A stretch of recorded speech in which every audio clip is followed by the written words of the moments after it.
Welcome. We are back. We are back. We Look, back. we back. We back. We ain't got no name, y'all. Y'all know what it Still. is. We ain't got no name. Internet talk show. I'm your host, Boots, along with my co-host. Aries Fire. I had to Right. say it like that because, my intro, y'all, he did too much on it. Now I'm a little insecure about it. So Who? What I do? What? I know I ain't like that. You was like, I ain't like that one. She going all the way back to like the first time we aired a show together, something like that. I don't know. Anyway, Yeah. As usual, we coming at you live from the CKB studios in Temple Hills. Y'all know what it is. This is our family, Bezel and Jamal, the whole crew, and all the other podcasts and all the other shows and things that they do here, man. Y'all got to come out, man. If you in the podcast, if you have an event, if you trying to buy some merch or whatever you got going on, this is the spot to do it. We right here in Clinton, Maryland. So we right up the street, right down the street, right around the corner, right? Sure. So I know it's been a little while since y'all seen us, man. It's been maybe a good 6-7 months, something like that. Get out of here. Are you crazy? Yeah, at least. At least I feel like we did something right before Super Bowl. Did we? I feel like we had maybe it was January. It was 2026. Maybe it was January because I had my surgery. So I had knee replacement surgery for those that don't know, and that's one of the reasons why we took a little bit of hiatus. Your boy was down. Mm-hmm. You know what I'm saying? I was part of the sick and shut-in ministry. Mm-hmm. So I was at home for a little while recovering, but I'm good now, and I just want to say to everybody that called me, text me, checked on me, man, I appreciate it. I'm doing good. I still do PT every now and then, but I'm hanging in there and I'm doing pretty good. But thank you guys for continuing to be loyal supporters and watchers of our show. We definitely couldn't do it without you guys' help and support. Definitely, right? For sure. So what's been up with you? What's been going on? What's been going on? What is today? See, because that's the Thursday. Problem. Yeah, no, I'm just saying. The 11th of June. There we go. You need the details. Somewhere around there. Because listen, things have been running like together. Mm-hmm. And I used to think it was just me. And now I understand that there's a bunch of us that's just like making it. You know what I'm saying? We just making it. That's all you can do. And I don't like making it sound like it's so like gloom or whatever, right? Like, because you have to find, but it is our reality. Yeah. And so you have to find little glimmers of things, of happiness. Surround yourself with people who love you back. You go to work, you make your money, you pay your bills, and you rinse and repeat. And Absolutely. And health. Keep yourself healthy. Yeah. Mind, body, and spirit, because it all goes together. Your mind get in the dump, your spirit get in the dump, your health go to shit, and then then what? So living, man. Work and all that is good. Work is really good. Work is good. Definitely going a little quicker than I anticipated with the new position that I started back in November when I told you all that. Thank you. And definitely my name is in some rooms that I didn't expect, and I know that typically comes with some weight and some frustration and things like that. But I'm like, God, wherever you heavy as the head, and I'm like, God, wherever you gonna put me, because I already know, I know what I bring, and I know my value. Absolutely. I'm excited. I'm excited about it. You still bonded up? I'm still bond up. I know that's right. I'm still bond up. And from what I understand, it's a great thing. So, let's be real. Oftentimes, us in relationships, when relationship get a little hard, get a little tough, things start happening, you start wondering. I wonder if this, I probably can do better. And from what I'm understanding, it's still rough and tough with the Afro puffs out there. Yeah. So I'm just like, all right, no, I'm stay put. Go ahead and water my grass. I ain't forget the grass green on the other side. So yeah. So yeah, still well, good. I'm glad to hear that. Appreciate that. Everything's going good for me. Work is work. Working for the federal government. It ain't what it used to be. It ain't, what I'm saying. Challenges. But you know, I remain and I try to remain so grateful because there's so many people, especially federal employees, that don't have a job at all right now, and people going through all kind of hardships. And you know, I still got my job. You know what I'm saying? So I try not to complain and things of that nature. But it gets hard sometimes. Work in this climate that we're in now. Oh yeah. I am no longer bunned up anymore. You just take it. Yeah. So I'm ladies. Okay. With my camera. Can we get a zoom in? The zoom. This is where we need to zoom in. It's like, let me stop. Oh, I love but nah, you know, things happen, but it's no bad blood. It's no whatever. And it just kind of is what it is. But all in all, my knee is doing good. I'm doing good with my knee. Like I said, I'm healing pretty good, and I got to get the other one done. So I'm planning on doing that maybe January, February again. So like a year apart from the first one. And things are going good. Question for you, just the follow up from that. Do you have any regrets from your surgery? No. Do you regret getting the surgery? No, not at all. No. Is there anything that you would change in regards to doing it one at a time versus doing both? Because I remember you were saying something about like, well, looking back, I wish I did do both of them at the time, because you get tired of what you got to go through, right? Like even now, even though my knee is healing, literally 24 hours a day, every single day, my knee feels like I got something on it. Okay. Because I'm still dealing with scar tissue. From the surgery and swelling. Yeah. And now I have developed I think I always feel like I'm pronouncing this wrong. Edema. Yeah. Or whatever, where I get the swelling in my ankle. So a lot of time I wear compression socks or whatever. And that's such an old people thing. And so I've been wearing compression socks in my 30s. It's good for when you travel and everything. Yeah, so I have to do that. But if so thinking I'm gonna have to do this again next year, it's like, but my orthopedic doctor, he doesn't do them at the same time. Oh, so some you didn't have that option. I don't know why. Some doctors do, some doctors don't. Okay. And he's one of those that just swears against doing it at the same time for whatever reason. Okay. Otherwise, I would have said, let's just knock it out. Okay. So, but from what I've heard and what I researched, the second time around is always much smoother and much better than the first. Is it because you know what to expect? Your body can, be is a little bit acclimated to the whole situation and everything like that. The trauma of it all, muscle memory, stuff like that. Yeah. So in that regard, it's all good. But I ain't gonna lie, I was scared to death at first because I've never had any type of surgery. Nothing. Oh wow. No broken bones. No broken bones. Nothing. I've never had real anesthesia other than when I had a colonoscopy before. So I was Nick Nolte. I ain't gonna lie. I was nervous, but everything went smooth. Shout out to my doctor, Dr. Hampton. He hooked me up. Nice. So everything went good. But all in all, everything is good. Do you have any not encouraging word, that kind of sounds cheesy, but any advice for anyone that may be going through this journey, like looking at absolutely. And it's funny replacement. It's funny because I've met so many people who either have done it or are about to do it. And there's almost like a little community of people on social media, TikTok and everything. Nice. Of people who have had knee repair.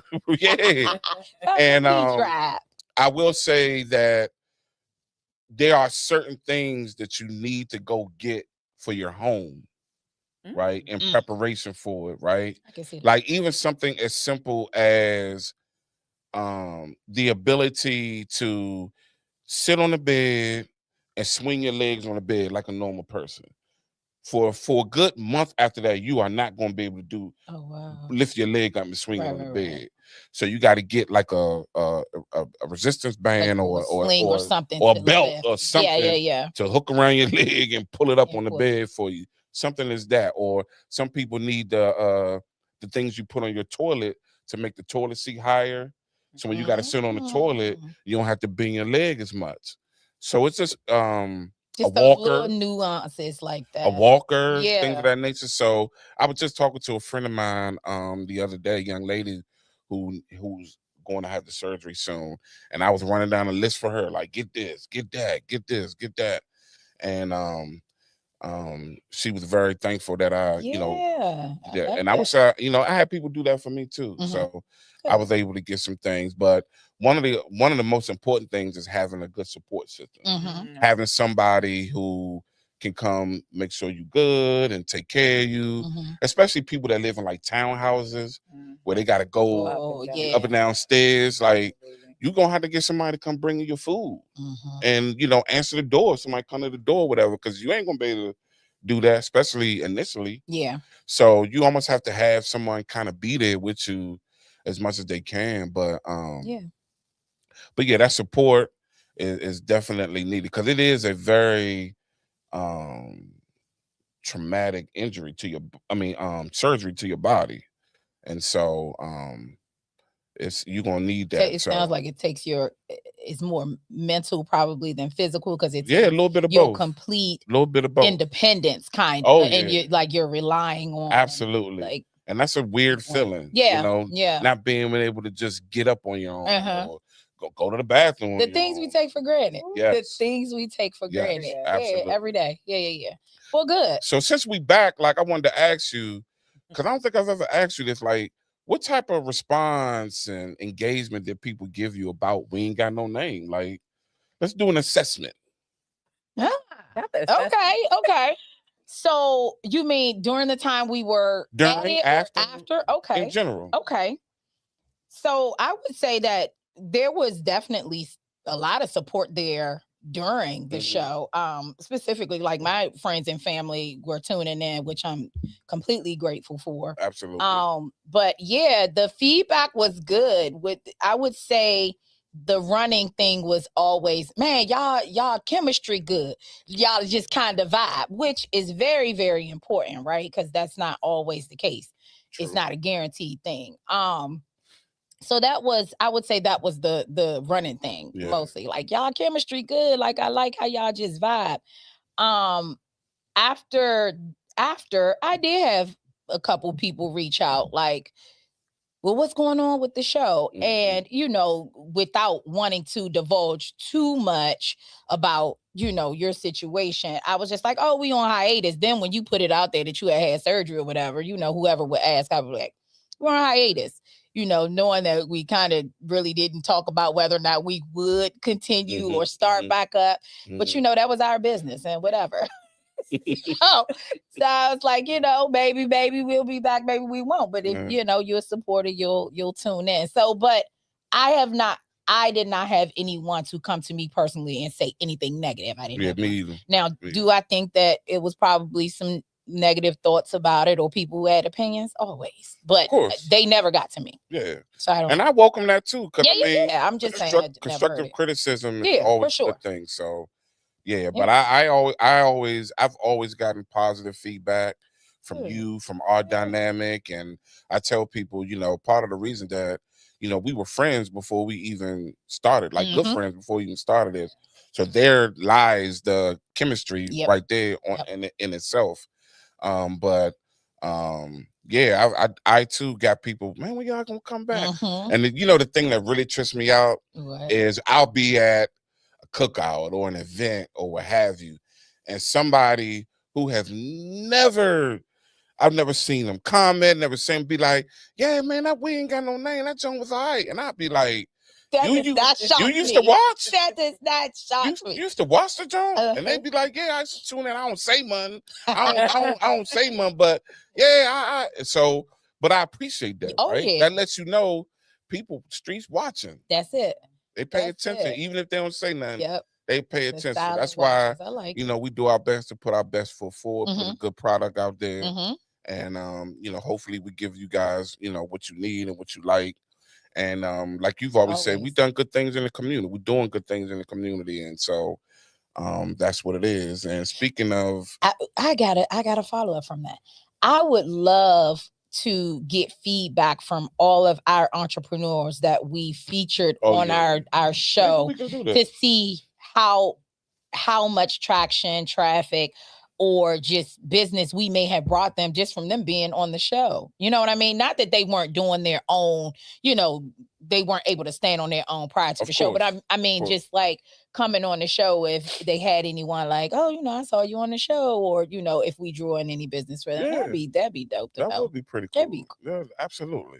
Yeah. So so as you all can see, we have another beautiful person sitting here with us. That's me. And I'm going to let Aries introduce her and bring her on in the fold. That's my best friend. So this is Shia. This is my bestie. Anyone who follows me, who knows me, if you see me, you see her. You see her, you see me. Everybody know, right? They may or may not know your name, but they like, oh, I don't know that girl. Oh, the tall. I love her. Mm-hmm, absolutely. She's so awesome. And yeah, so I was like, I told Boots, I was like, well, we was at happy hour. Yes. And, we always have said that whenever we're together, just start turn on a microphone or a camera, and I promise you, it is going to be some of the best content of your life. That is real talk. I can attest to that. Things that we talk about, and it just flows, and it's so intellectual, and it can be ratchet, and it can get it's just so multi-dimensional. And I said, so we on our way home, and I hit Boots up. I was like, I think we should have Shia on the show, and you could just ask us questions and just kind of ask us anything, throw it out there. We just gonna kind of just expose or share our love and our friendship with the world. So, well, welcome, Shia. Thank you for coming on and hanging out with us. Listen, avid watcher. I'm so pleased to be here. I don't know how they convinced me to do this, but it's best friend. So, it's not too much I'm not going to do for her. But I absolutely love the show. Always want you all to know that I see big things. You all know how I feel about the show. And I think that you all are doing great things for the community, and you're having the needed conversations. Thank you. And you got to keep pushing. Thank you. Thank you. That means a lot. To do that. So I'm about to ask y'all some questions. Get into it. Get all that. Get into it. How y'all meet? Ooh. You want me to take that one? Or you gonna take it? No, I want to see it. Yes, it is. So yeah, we actually met at work. We were working together. Okay. At said hospital. 2008, 2009. Yeah, somewhere around in there. Okay. And we were sitting side by side, and we just kind of clicked. It was very interesting how I know that everyone feels like their soulmate is the opposite sex, and I've always said no, that's my person, and we immediately clicked. I mean, finishing each other's sentences within a week. Actually, within a week. She was engaged when I got there, right? She was engaged. And the young man came to pick us up from work because she would make said gentleman drive from Suitland, Maryland. Well, make is a stretch, but it was his task. Yeah, so make. Okay. It was his task to leave Suitland, Maryland, to come to downtown DC, to pick us up every day when we were 2 steps away from a subway station, which was wild to me. It was the wildest things to me, but I said, okay, this is bro, why you sad? This is the thing that's already in motion. Who am I? Right? I know this lady for take the ride. Just take the ride. So she was like, you want to, where you live? Oh, we can take you. Me, okay. I get in the back seat, very quietly greet the gentleman. He greets me. I'm quiet. The very moment I got out of the car, and I was like, you can't marry that man. I had not known her for more than 10 days. True story. I just knew her. I know it sounds crazy because it hadn't been 2 weeks, but I just knew her, and just how she conversed with him, how he was so he was a kind man. He was my yes man.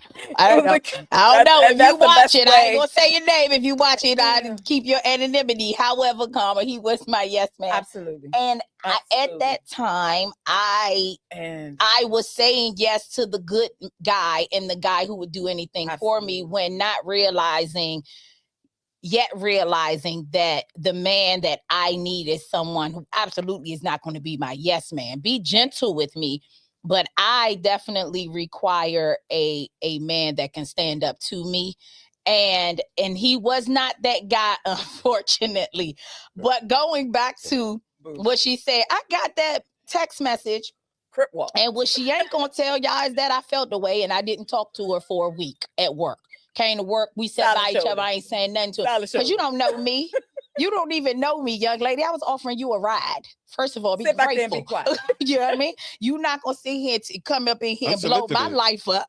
You know, this is my life. Yeah. I'm finna be married now. Is you married? Don't talk to me. So beautiful. It was a beautiful ring. It wasn't right. Poor guy. It wasn't right. It's all wrong. That's a topic for another show. Yeah, but it was interesting. And it's been up since. It's been up since. Up and down and with life inseparables. So since that time, have you guys had a falling out ever? That's so crazy. Really? I knew that question was coming. I want to take this one because I will a hill I have always died on was that if a friendship or relationship does not endure hard times that require you to value it enough to decrease your ego, decrease your pride, be vulnerable in, it ain't real. We have never had one. We have never had a down moment. When I tell you my kids are her nephews, her children are my niece and nephew. We are auntie to them. We know family. We have been through sickness. We have been through health. We have been through employment. We have been through unemployment. We have been through ups and downs, but we have never had a disagreement that has made us turn on one another in a sense where we ain't talking about it. Like, I just tell her about herself, and if she agree or she don't agree, but we've never not like I ain't talking to her. Right. Like it, the ego of it, like how dare she say that to me, or I wasn't feeling that, right? It's usually a exposure moment on both sides where, for me, the blind trust is there. If she say she see it in me, I almost 100% trust is there. Yeah. And I need to evaluate something. Like she said something, and I need to figure out where that's coming from in me. And it's that's just. Y'all know that's rare, right? Women fall in and out of friendships with each other. Yeah. Like they change bras. Yeah. No, as we both have female relationships that have come and go and fallen. Yeah. And that's how I always have known that she's my person, you know, because it could be the worst thing ever that she said to me. And I'd be like,